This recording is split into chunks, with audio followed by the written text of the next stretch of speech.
এই বাড়িতে দেখে নিশ্চয়ই ভাবছো, তোমরা একটু অবাক হচ্ছ যে এই বাড়িতে কেন মা তো অসুস্থ রয়েছে। তো তাদের যে সবাইকে জানাই যে মা আগে থেকে অনেক ভালো আছে।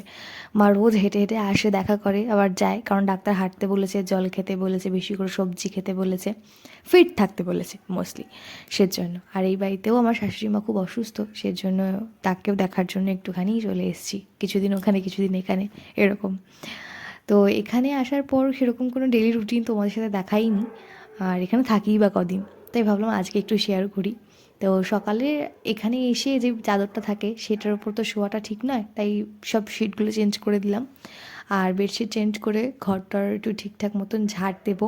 তার আগে সাইকেলগুলো নামাচ্ছি। এখানে একটা সাইকেল আমার ভাগনার আছে, কয়ের, আর একটা আমার শাশুড়ি মায়ের। উনি যখন সুস্থ ছিলেন এই কয়েক সপ্তাহ আগে, তখনও উনি সাইকেল চালিয়ে ব্যায়ামে যেতেন, সেজন্য ওই সাইকেলগুলোকে সরিয়ে ঝাড় দিলাম।